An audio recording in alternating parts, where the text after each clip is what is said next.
कार्तिक महामहत्तम 12वां अध्याय। जय श्री राधा कृष्ण।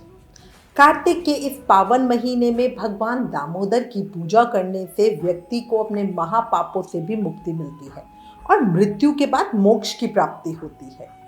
मान्यता है इस महीने में किसी भी पवित्र नदी में स्नान करते समय या फिर गंगा जी में स्नान करते समय गंगा स्तुति और गंगा स्तोत्र का पाठ करने से सभी तरह के पापों का नाश हो जाता है और व्यक्ति को मोक्ष की प्राप्ति होती है। पूरे महीने पवित्र नदी में स्नान के योग ना भी बन सके तो कम से कम 3 बार या 1 बार तो कार्तिक में किसी पवित्र नदी या गंगा जी में ब्रह्म मुहूर्त में स्नान जरूर ही करना। बहुत फलकारी समय है, ऐसे ही जाने मत दो, इसका पूरा उपयोग कर लो। अब श्री गणेश जी महाराज और अपने गुरुदेव को याद करते हुए कार्तिक मास महत्तम का अध्याय 12 सुनते हैं। गणनायक हे शंभु सुत, विघ्न हरण गणराज, सकल कलेश संताप को त्वरित मिटा दो आज। बोलो गणेश जी महाराज की जय। गुरु अनंत तक जानिए, गुरु की ओर न छोर, गुरु प्रकाश का पुंज है, निशाबाद का भोर। बोलो गुरुदेव महाराज की जय। कल कार्तिक मास महत्तम के अध्याय 11 में हमने महाफलकारी एकादशी और कार्तिक माह के प्रताप को जाना। अब आज इस अध्याय में धर्मदत्त नाम के ब्राह्मण की सुंदर कथा को सुनेंगे और तुलसी जल का महत्व जानेंगे। शुरू करते हैं।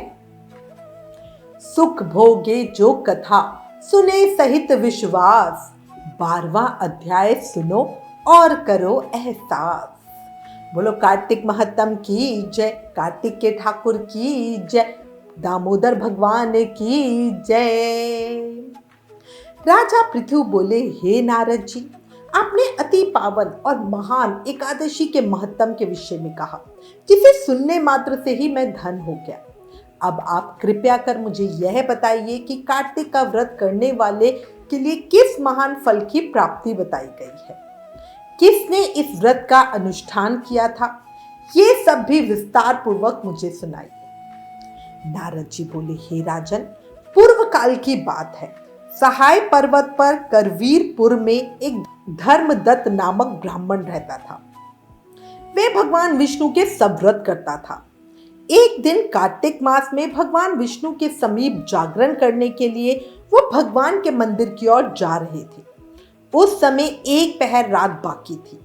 भगवान के पूजन की सभी सामग्री साथ ले जाते हुए ब्राह्मण ने मार्ग में एक भयानक राक्षसी को देखा। उसका शरीर नंगा और मांस रहित था। उसके बड़े बड़े दांत, लपकती हुई जीभ और लाल नेत्र देखकर ब्राह्मण भय से कांपने लगा। अन्य कोई उपाय न देखकर उसने साहस करके पूजा की थाली तथा जल का लोटा उस राक्षसी के ऊपर फेंक दिया। क्योंकि उस ब्राह्मण ने हरि नाम जाप करते हुए वो पूजा की सामग्री की थाली और तुलसी दल मिश्रित जल से उसको मारा था, इसलिए उस राक्षसी के जन्म जन्मांतर के पाप नष्ट हो गए और उसे अपने पूर्व जन्म के कर्मों के परिणाम स्वरूप प्राप्त हुई इस दुर्दशा का स्मरण हो गया, मतलब उसे याद आ गया।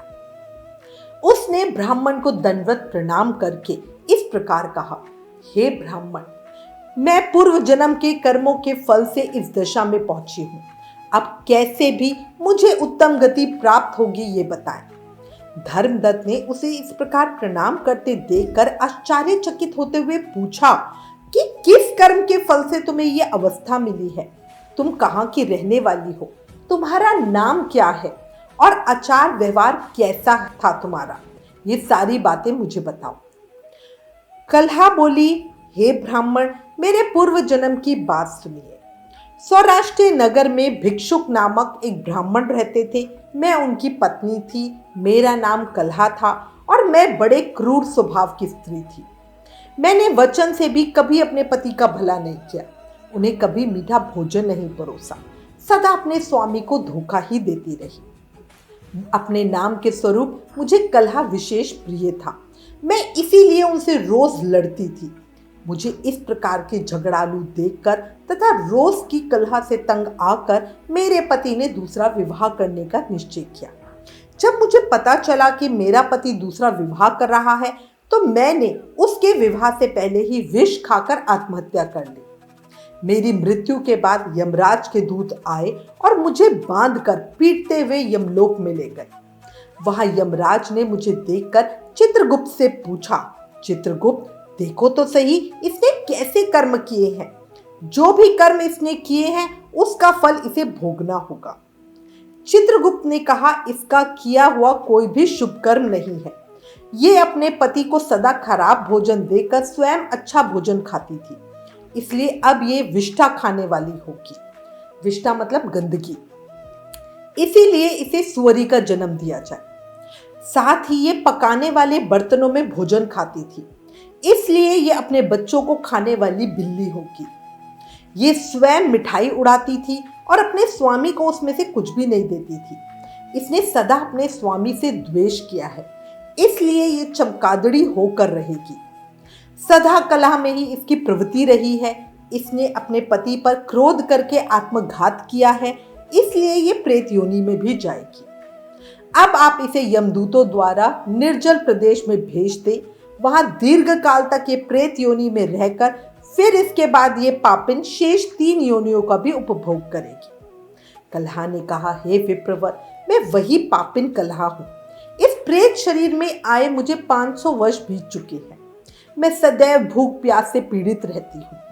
एक बनिए के शरीर में प्रवेश करके मैं इस दक्षिण देश में कृष्णा और वेणी के संगम तक आई हूँ। जो ही संगम के तट पर पहुंची त्यों ही भगवान शिव और विष्णु के पार्षदों ने मुझे बलपूर्वक बनिए के शरीर से दूर भगा दिया। तब से मैं भूख के कष्ट सहती हुई इधर उधर घूम रही हूँ। इतने भी ही आपके ऊपर मेरी दृष्टि पड़ गई। आपके हाथ से तुलसी मिश्रित जल का संसर्ग पाकर मेरे सब पाप नष्ट हो गए हैं। हे द्विजश्रेष्ठ, अब आप ही कोई उपाय कीजिए। बताइए, मेरे इस शरीर से और भविष्य में होने वाली भयानक 3 योनियों से मैं किस प्रकार मुक्त हो सकती हूँ। नारद जी कहने लगे, कलहा के ये वचन सुनकर धर्मदत्त उसके पिछले कर्मों और वर्तमान अवस्था को देखकर बड़े दुखी हुए। फिर उसने बहुत सोच विचार करने के बाद कहा, तीरथ, व्रत और दान आदि सत्कर्म करने से मनुष्य के पाप नष्ट हो जाते हैं, मगर प्रेत योनि में रहने वालों को इसका अधिकार नहीं है। तुम्हारे दुख को देखकर मैं बहुत दुखी हूँ और तुम्हारे दुख दूर किए बिना मुझे संतोष नहीं होगा। तुम्हारे पाप बड़े भारी हैं, क्योंकि ये तीनों योनियां बहुत बड़े पाप करने वालों को ही मिलती है। मैं तुम्हें इन सभी योनियों से जरूर छुड़वाऊंगा। इसलिए मैंने जन्म से लेकर अब तक जो कार्तिक का व्रत किया है उसके पुण्य का आधा पुण्य मैं तुम्हें देता हूँ। तुम उसी से सद्गति को प्राप्त हो जाओगी, क्योंकि यज्ञ, तप, दान, तीर्थ इन सब का पुण्य कार्तिक व्रत के पुण्य से कम ही है। इसके बाद नारद जी बोले, हे राजन, इतना कह के धर्मदत्त ने उसको ओम नमो भगवते वासुदेवाय ये मंत्र सुनाया और तुलसी का जल उस पर छिड़का। बस फिर क्या था, पल भर में ही वो प्रेत योनि से मुक्त हो प्रज्वलित अग्नि शिखा के समान तेजस्वनी और दिव्य रूप धारण करके देवी की तरह हो गई और सौंदर्य में लक्ष्मी जी की समानता करने लगी। उसके बाद उसने भूमि पर दंड की भांति गिरकर ब्राह्मण देव को प्रणाम किया और बहुत खुश होकर गदगद वाणी में बोली, हे ब्राह्मण, आपके प्रसाद से आज मैं इस घोर नरक से छूट गई हूँ। मैं तो पाप के समुद्र में डूब रही थी और आप मेरे लिए नौका के समान हो गए। वो इस प्रकार ब्राह्मण से कह ही रही थी कि वहां एक विष्णुगण एक दिव्य विमान लेकर आए। विमान के द्वार पर अप्सराएं और गण बैठे हुए थे। धर्मदत्त ने उन सबको देख के प्रणाम किया।